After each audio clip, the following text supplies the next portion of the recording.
Familia, ¿cómo estáis? Bueno, pues sabéis que seguimos con nuestros estudios en el Evangelio de Juan, así que vamos a abrir nuestras Biblias en el capítulo 8 de Juan y vamos a empezarlo desde el versículo 30.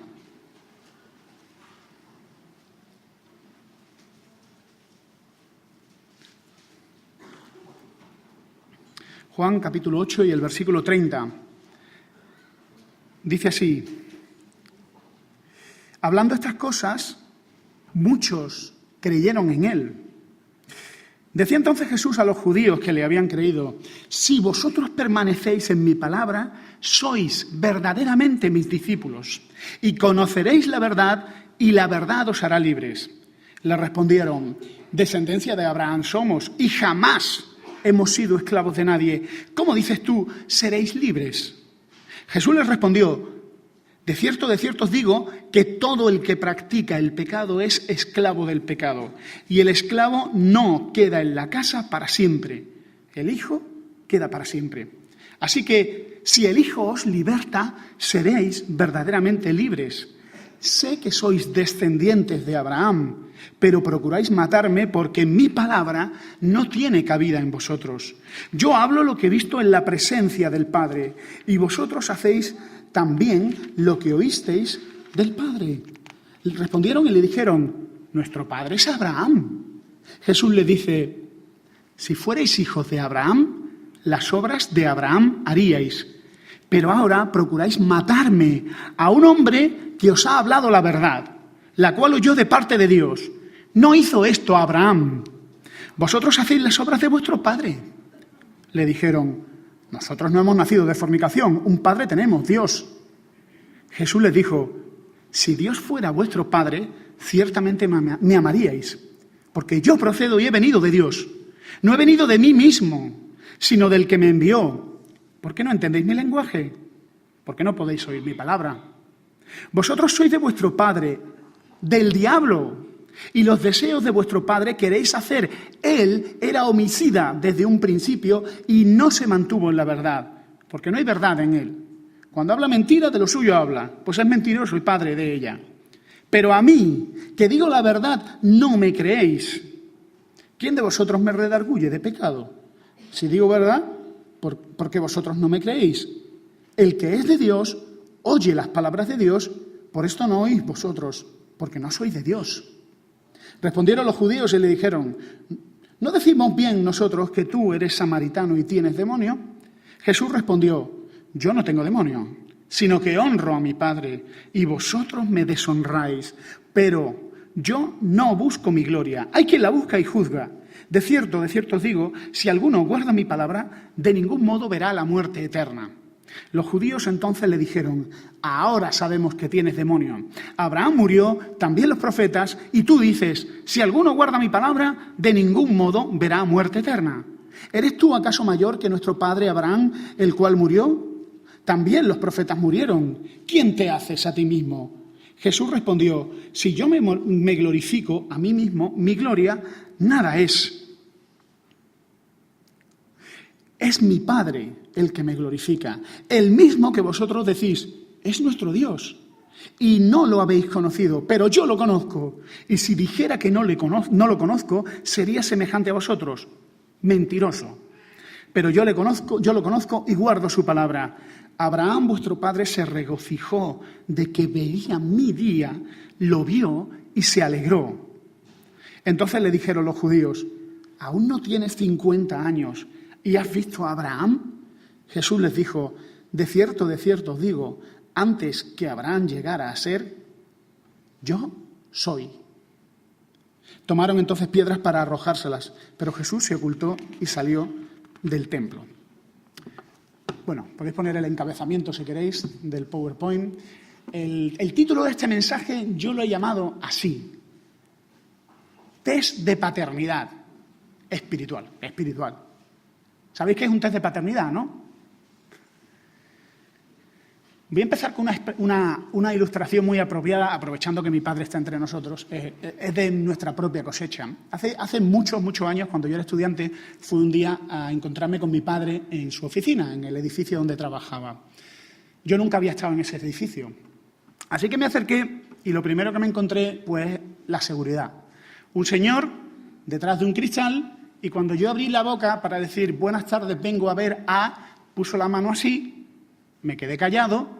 Este señor cogió el teléfono y dijo: Julio, tu hijo está aquí y viene a verte. No hay duda, me parezco a mi padre. Entonces le dije al señor: no, es que nos parecemos mucho. Y el hombre hizo un gesto así como diciendo: hombre, evidente. ¿Cómo se hacían los test de paternidad antes de que hubiera control de ADN? Pues muy fácil. Mírale la cara al padre y mírale la cara al hijo. Se tienen que parecer. Los hijos nos parecemos a nuestros padres. Es así de sencillo. Y no solo nos parecemos físicamente, hay muchas cuestiones, a veces incluso de conducta, que nos parecemos. Papá perro hace cosas de perro. Ladra, duerme, aúlla, corretea como un perro. ¿Y los perritos qué hacen? Hacen cosas de perro. El diablo es un padre para muchos. ¿Y qué hace el diablo? Miente. Aquí dice nuestro texto que es padre de la mentira. Es homicida, disfruta destruyendo cosas. ¿Y qué hacen los hijos del diablo? Lo mismo que su padre. Mienten, destruyen cosas y aborrecen a Jesucristo. Dios es un padre para muchos. ¿Y cómo es Dios? Él es santo, bueno, generoso, bondadoso, dadivoso, justo. ¿Y cómo son los hijos de Dios? Los hijos de Dios deben reflejar el carácter de su Padre. El problema que vemos aquí en nuestro texto es que tenemos una serie de gente que dice: yo soy hijo de Dios, somos hijos de Abraham, nuestro Padre es Dios, nosotros no somos nacidos de fornicación, Dios es nuestro Padre. ¿Y Jesús qué hace? Les pone un espejo delante y dice: ¿vosotros decís que sois hijos de Dios? Bien, vamos a verlo. ¿Me amáis? ¿Amáis la verdad o amáis la mentira? ¿Procuráis matarme o procuráis honrarme? Ellos no eran hijos de Dios. Todo hijo de Dios refleja el carácter de Dios y todo hijo del diablo refleja el carácter de su padre. ¿Sabéis qué ocurre? Que en el mundo natural tú no puedes cambiar de condición ni de naturaleza. Tú no puedes pasar de perro a pato o de pato a rinoceronte. Pero en el mundo espiritual tú sí puedes cambiar tu condición y puedes pasar de ser un hijo del diablo a ser un hijo de Dios. Por la gracia de Dios. Por el nuevo nacimiento.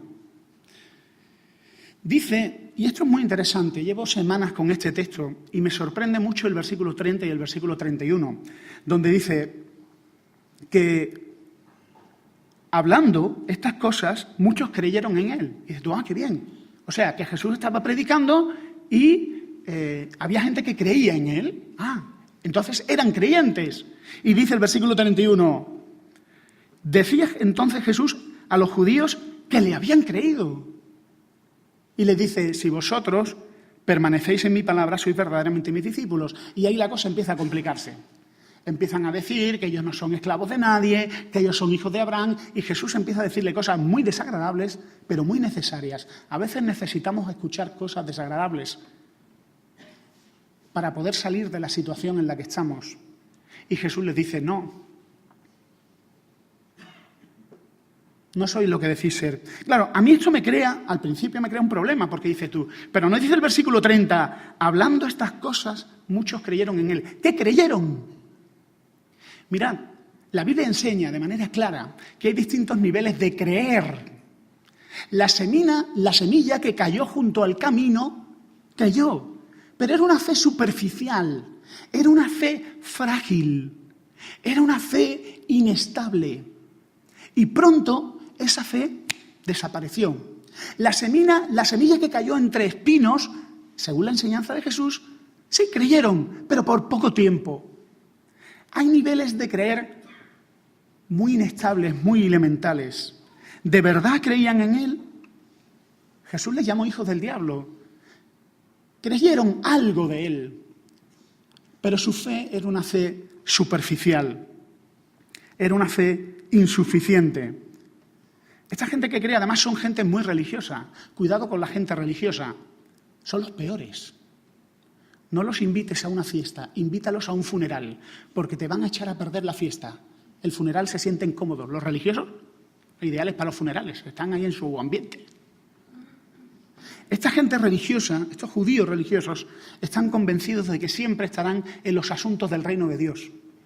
Y Jesús les dice que no van a estar mucho en los asuntos del reino de Dios, que el hijo se queda en la casa para siempre, pero el que es esclavo no va a estar siempre en la casa. Y le está diciendo, vosotros ahora os pensáis que sois los que administráis los asuntos del reino de Dios, pero vais a estar poco tiempo, porque no sois hijos de Abraham, no sois hijos de Dios, no creéis. Mirad, el ser humano es una fábrica de mentiras. Somos una extraordinaria fábrica de mentiras. Fabricamos nuestras propias mentiras y nos las creemos. Somos hijos de Abraham. A lo mejor tú te dices a ti mismo, yo soy hijo de Dios. ¿Seguro que eres hijo de Dios? ¿En base a qué dices que eres hijo de Dios? ¿En base a qué sostienes tu seguridad? La respuesta del Señor Jesús ante tanta seguridad, una seguridad hipócrita, es ponerles un espejo. Un espejo que les demuestra, no en base a su afirmación, sino en base a su proceder, a su vida, quiénes son realmente. Tú puedes decir que eres una batidora de 12 velocidades. Tú puedes decir que eres un mastín de los Pirineos. Pero eso es una afirmación gratuita, no vale para nada.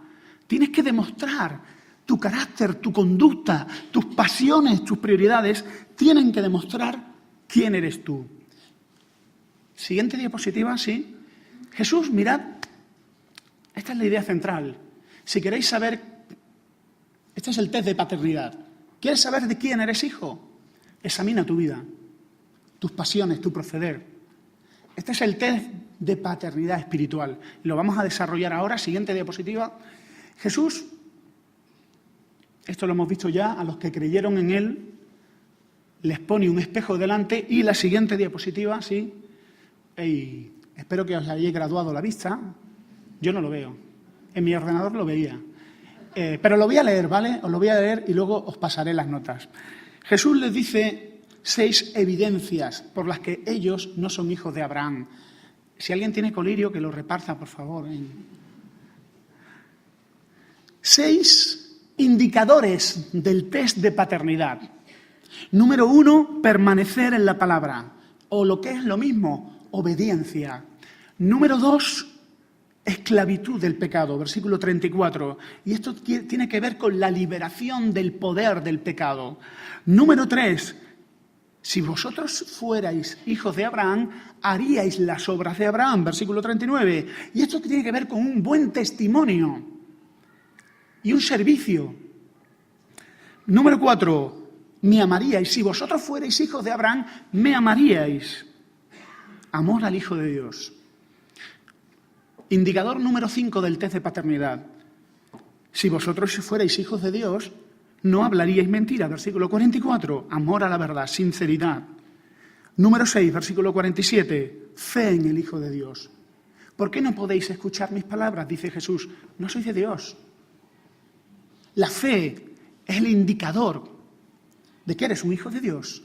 Fe en el Hijo de Dios, pero no una fe superficial, una fe que se aferra a Jesucristo y que no se separa de Él. Mirad, os voy a decir una cosa polémica. El que tenga oídos para entender, que entienda. Ser evangélico no es garantía de nada. Ser evangélico no es garantía de nada. Tú puedes ser evangélico, y muchas veces conozco a mucha gente evangélica religiosa, no creyente, evangélico. Tenemos grandes maestros, tenemos la Biblia, tenemos la forma correcta de doctrina, pero tú podrías ser todas estas cosas e irte al infierno con tu Biblia, con tu bautismo por inmersión y con tu membresía de la Iglesia, si no creíste en el Hijo de Dios. Ser evangélico no salva a nadie, como no salva a nadie ser de un club deportivo o de un club religioso. Es la fe personal en el Hijo de Dios la que te hace libre. Es el arrepentimiento de tus obras el que te vuelve al Hijo de Dios y te hace libre. Cuidado con tener seguridad de que estás en la iglesia correcta, porque Dios no salva por grupos. Como hay empresas que hacen descuentos a grupos, Dios no hace descuentos a grupos. Si te cuelas en el grupo, grupón, grupalia, no. Tiene que ser fe personal en el Hijo de Dios. Me temo que hay muchos no creyentes entre nosotros. Los he visto y los veo. Algunos los hemos bautizado, algunos toman de la Santa Cena y beben y comen su propia condenación, porque nunca creyeron en el Hijo de Dios, pero se sienten cómodos en su club. En sus vidas no hay evidencia ninguna de la gracia y del perdón. Su seguridad es una falsa seguridad. No han cambiado sus afectos, sus pasiones, sus prioridades. Su conciencia es una conciencia de hierro.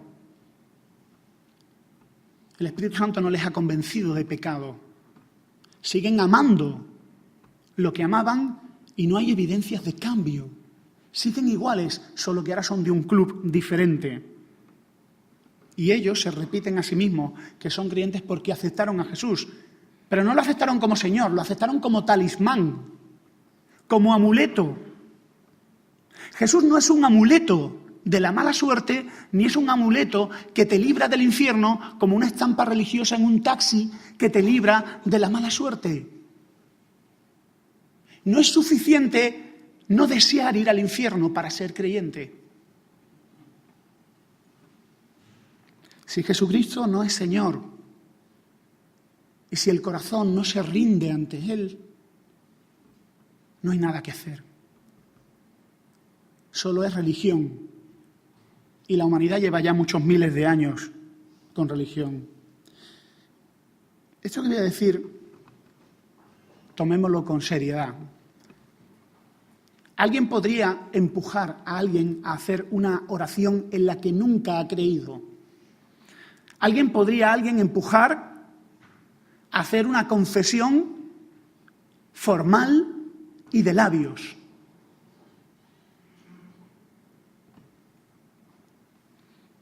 ¿Has cumplido los 10 mandamientos? No. Entonces, ¿qué dice la Biblia? Eres pecador. ¿Sabes cuál es el destino de los pecadores? El infierno. ¿Quieres ir al infierno? No quiero ir al infierno. Repite conmigo: Señor Jesús, te recibo, te acepto, te amo. Ahora usted es salvo. Si esas palabras no salen del corazón, si esa fe no es real, eso no es un arrepentimiento a una nueva vida. Eso es religión muerta. Y la religión muerta no salva a nadie. Tenemos que dar lugar a que Dios haga una obra de reconocimiento de pecado. Tenemos que dar lugar a que la palabra sea abierta y que cada persona se enfrente con el Dios Santo y vea lo miserable que es delante de la perfección de Dios y lo poco merecedor que es de su compañía y de su perdón. Tenemos que dejar que la palabra hable por sí misma y que el Hijo de Dios sea presentado como el Salvador para que la rodilla se doble ante Él. Y a veces toma tiempo, cada persona es muy diferente. Yo tengo un amigo que se convirtió en 3 minutos en el asiento de detrás de un taxi. En mi caso tomó meses y años. Cada uno es diferente, pero Dios tiene que hacer su obra. El quebrantamiento se tiene que producir y la persona tiene que llegar a entender con su mente quién es Dios ¿Y qué pide de él? Hay jóvenes y niños que no son creyentes entre nosotros.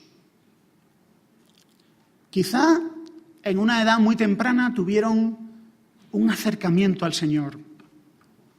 Se emocionaron, oraron, pero basan su seguridad en algo que ocurrió en el pasado. ¿Pero qué hay de tu fe ahora? Yo mucho me temo que a veces, dentro de nuestros círculos, hacemos tanto énfasis en la fe pasada que se nos olvida nuestra fe actual. ¿Dónde estás tú ahora? Gente que desaparece de la iglesia y que vive una vida totalmente perdida y basa su seguridad en un acto de fe de hace 30 años. ¿Y qué hay de tu fe ahora? Estos son quizá como los del versículo 30 y 31. Creyeron en él, ¿pero qué creyeron? Viven lejos del Señor, pero se aferran a un acto del pasado. De las 95 tesis de Lutero, ahora que estamos cerca del quinto aniversario, del quinto centenario de la Reforma, la tesis número 1 de las 95 tesis que Lutero clavó en esa especie de tablón de anuncios en la iglesia de Wittenberg, decía algo así: el arrepentimiento es algo que el creyente debe de practicar cada día de su vida. El arrepentimiento es algo que el creyente debe de practicar cada día de su vida. No es algo de, no, yo me arrepentí de mis pecados, pasado, ahora vivo a mi manera. No, es algo continuo. Bueno, alguno preguntará, alguno quizá agitado por su conciencia dirá, bueno, Julio, pero ¿es posible que un creyente peque? Claro, claro que es posible. Doy fe de ello. El problema no es que un creyente peque, el problema es que un creyente viva instalado en el pecado. Que viva acomodado en la desobediencia. Si vosotros permanecéis en mi palabra, sois verdaderamente mis discípulos, dice el versículo 31. El problema es vivir instalado en la desobediencia. Dice el versículo 37, mi palabra no tiene cabida en vosotros. Sé que sois descendientes de Abraham, pero procuráis matarme porque mi palabra no tiene cabida en vosotros. No hagamos tanto énfasis en la fe pasada. Yo, que trato muchas veces con padres de hijos adolescentes que sufrís por la condición espiritual de vuestros hijos. Y yo entiendo la preocupación de muchos papás. Se aferran a cada resquicio de fe de su hijo pero en cierto sentido el trabajo de un padre no termina nunca. Porque tú no debes de procurar que tu hijo tenga un encuentro especial con Dios un día de su vida. Esa fe tiene que ser viva. No puede ser cosa de un día para anotar en la primera página de tu Biblia. ¿Pero de qué obediencia estamos hablando? Hemos dicho que un indicador de este test de paternidad es la obediencia. La obediencia, permanecer en la palabra de Dios. No podemos olvidar que el pecado sigue morando en nosotros. El pecado no es algo de lo que hemos sido librados, nos sigue atrayendo. Los que nos visitan ven a los evangélicos tan bien peinados, tan perfumados, tan bien vestidos. Y muchos de los amigos que nos visitan nos idealizan y piensan, bueno, esto, como dicen palabrotas, son espíritus puros. Lo que no saben es que detrás o dentro de cada creyente evangélico, al igual que en todos, hay una fábrica de ídolos. Hay un hombre y una mujer vulnerables al pecado. Lo seguimos siendo. Y fracasando, seguimos fracasando. Pero ¿cuál es la diferencia? La diferencia es que alguien vive en nosotros. Nuestro hogar, nuestro templo, tiene un nuevo morador. Se llama Jesús. Y ese Jesús tiene un nombre que significa Salvador. Cuando el ángel se anuncia a José, el ángel le dice a José, y llamará su nombre Jesús, porque él salvará a su pueblo de sus pecados. Jesús es salvador de pecados. Jesús limpia leprosos, resucita muertos. Fijaos qué poder. Había un hombre que le llamaban el endemoniado gadareno. Nadie podía controlarlo, ni siquiera él mismo. Lo ataban con cadenas y las desmenuzaba. Buscaba lugares solitarios y se hería con piedras. No sabían qué hacer con él en su pueblo, hasta que llega Jesús y con una palabra hace a ese hombre libre. Ese es el poder de Jesús y ese es el Jesús que vive dentro de nosotros. Así que sí, seguimos siendo vulnerables al pecado, pero tenemos a alguien más fuerte dentro de nosotros y esa persona quiere hacer reformas. Es el rey de las reformas espirituales. Y oye, en algunos esas reformas van más rápido y en otros van más despacio, pero Dios está haciendo reformas en nuestro interior. La pregunta es, ¿se notan esas reformas en ti? ¿Los demás las notan? ¿Están viendo la evidencia de alguien vivo que vive dentro de ti y está haciendo cambios? ¿O la gente no ve ningún cambio? ¿Eres el mismo hombre o la misma mujer desde esa fecha que hay en la primera página de tu Biblia? La obediencia es un indicador del test de paternidad. Mucho cuidado. Y alguno dirá, bueno, pues yo no veo ninguna evidencia de obediencia en mi vida. ¿Hay esperanza para mí? Claro que la hay. Se llama Jesús. Corre a Él. Abrázate a Él. Ponte en sus manos como cuando alguien muy enfermo se pone en manos de un médico muy bueno y le dice al médico, estoy en sus manos, ¿qué tengo que hacer? Así tenemos que acudir a Jesús. Con esa dependencia, y lo que diga este médico para mí es ley. Y si me dice que tengo que hacer el pino y tengo que beber no sé qué mejor, lo haré. Como aquel carcelero de Filipos que se acerca a Pablo y le dice, señores, ¿qué tengo que hacer para ser salvo? Cree en el Señor Jesucristo, cree en Él, pero no creas superficialmente, cree con todo tu corazón en Él. Abre tu corazón, abre tu vida, abre tu voluntad a Él. Es el único remedio para ese corazón enfermo de pecado que todos tenemos. Obediencia. Una vida obediente es un síntoma de salud espiritual. Es un síntoma de paternidad espiritual. Y es una evidencia de que hay alguien que mora en ti. Evidentemente, cada uno tenemos grados de obediencia diferentes. No vamos a compararnos ni a juzgarnos. Pero igual que es un síntoma de evidencia espiritual, debería de ser un síntoma de alerta espiritual ver la ausencia total de obediencia en alguien que profesa el nombre de Jesús. Punto 2, una vida limpia. Todo el que practica pecado es esclavo del pecado. Si el Hijo os liberta, sois verdaderamente libres. Esto es una verdad ofensiva. Jesús se la dice a esta gente tan religiosa y le dice, si el Hijo de Dios os liberta, seréis verdaderamente libres. ¿Cómo? Nosotros ya somos libres. No, vosotros no sois libres. Vosotros sois esclavos del pecado. ¿Esclavos del pecado nosotros? Jesús no era un maestro agradable. A veces cuando pintan a Jesús como alguien, una especie de... ¿Cómo se llama este hombre? Claudio Coelho, ¿no? Este hombre que hace citas en PowerPoint tan bonitas, pero tan vacías. Jesús decía cosas muy incómodas, pero alguien que te ama te va a decir cosas muy incómodas. Tú no eres libre, crees que eres libre, pero no lo eres. El pecado domina tu vida y guía tus pasos. Tienes unas cadenas invisibles que te obligan a hacer lo que no quieres. Tienes una camisa de fuerza que te mantiene dentro de los límites de la voluntad de otro. El problema es que tú besas tus cadenas. Tú besas tus cadenas y dices, no son cadenas, son un adorno. Y no son un adorno, son cadenas de esclavo. Eres esclavo. Todo niño y toda niña que nace en este mundo nace con la marca de la esclavitud, con un corazón inclinado a lo que Dios aborrece. Ama lo que Dios aborrece y aborrece lo que Dios ama. Esa es la marca de esclavitud. Esa es la condición en la que hemos nacido. Pero como hemos dicho antes, a Jesús se le llama Salvador. Él es el que salva al pecador. Él es el que tiene tal poder que nos hace libres.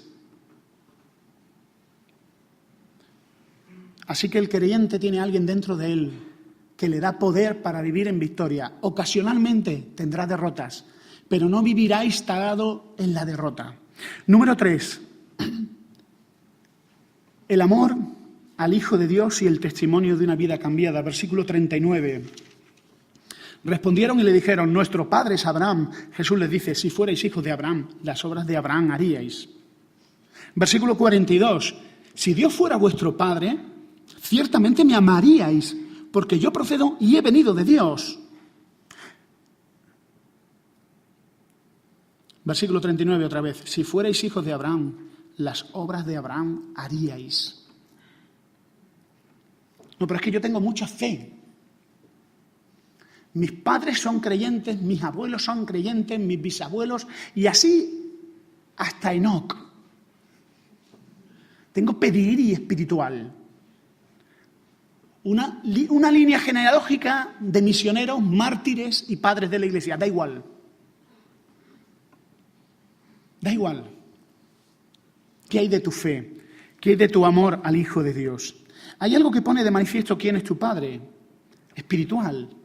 El amor a Jesucristo. Y cuando hablamos del amor a Jesucristo no es un aprecio.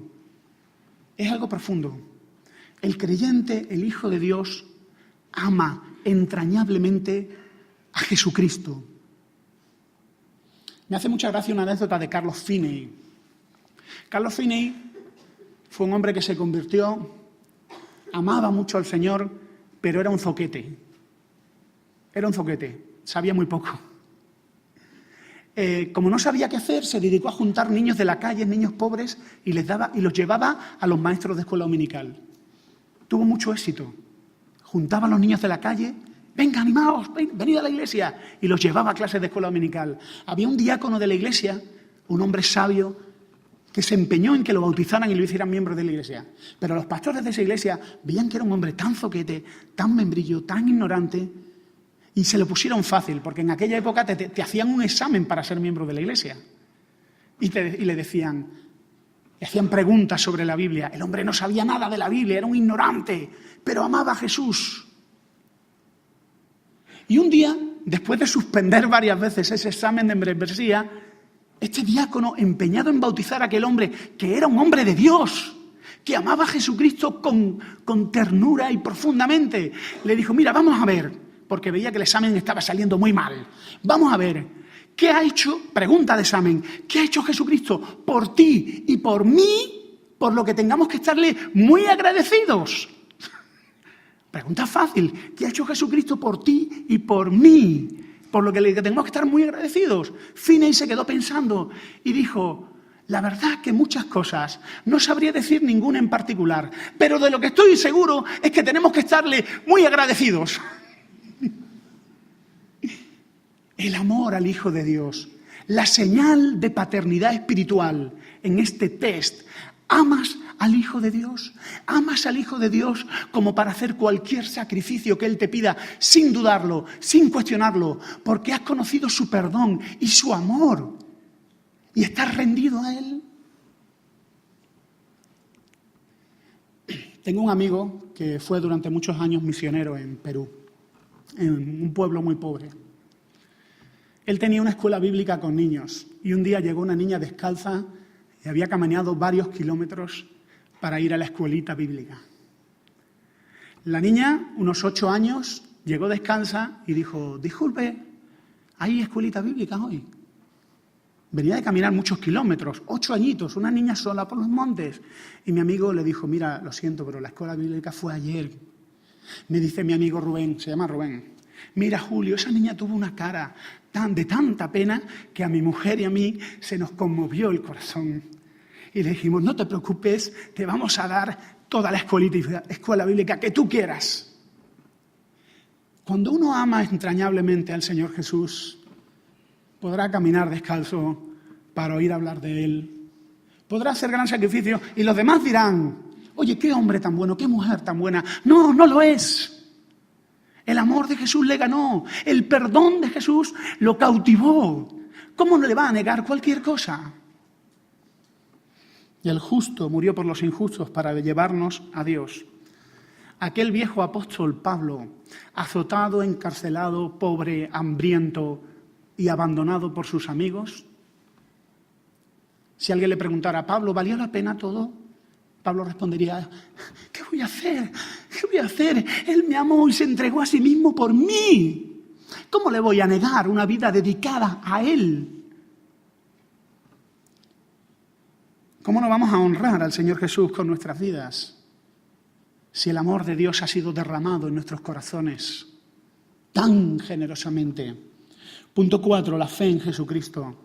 Otro indicador de este test de paternidad, la fe en Jesucristo. El que es de Dios, versículo 47, oye las palabras de Dios. Por esto no oís vosotros, porque no sois de Dios. Versículo 51, si alguno guarda mi palabra, de ningún modo verá la muerte eterna. Versículo 58, antes de que Abraham llegara a ser otra vez nos encontramos con otra afirmación que causa odio.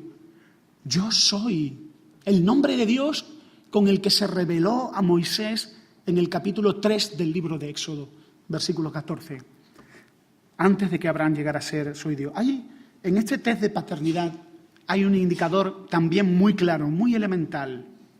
La fe en Jesucristo, el Hijo de Dios. Este texto comienza por gente que decía que creía en Él. Recordad, versículo 30, hablando estas cosas, muchos creyeron en Él. Decía entonces, y algunos pensarán, bueno, es que habría algunos que creían en Él dentro de todos esos religiosos. No, muchos creían en Él. Versículo 31, decía entonces Jesús a los judíos que le habían creído, no te conformes con un nivel superficial de fe. No te conformes con un nivel de fe que te lleva a decir, sí, es un gran Salvador, pero no es mi Salvador. Sí, es un gran hombre, pero no es Dios hecho hombre.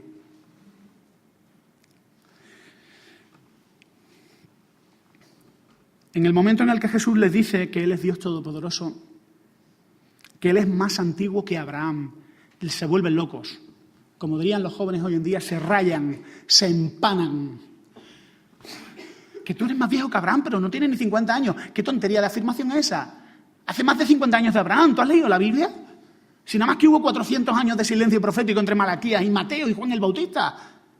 Hace muchos más de 50 años. Jesús, ¿qué está diciendo? Yo soy Dios hecho hombre. Yo soy anterior a Abraham. Pero está diciendo algo más. Si tú tienes fe en mí, dice Jesús, nunca verás la muerte eterna. ¿Tienes tu fe? Yo no estaría dispuesto a creer en ese Jesús. Lo teníamos por un buen maestro, un buen judío. Pero este hombre es un blasfemo porque se hace Dios. Así es Jesús. Rompe los esquemas. Hay muchos hoy en día que dicen que creen en Jesús. La pregunta es, ¿en qué Jesús creen?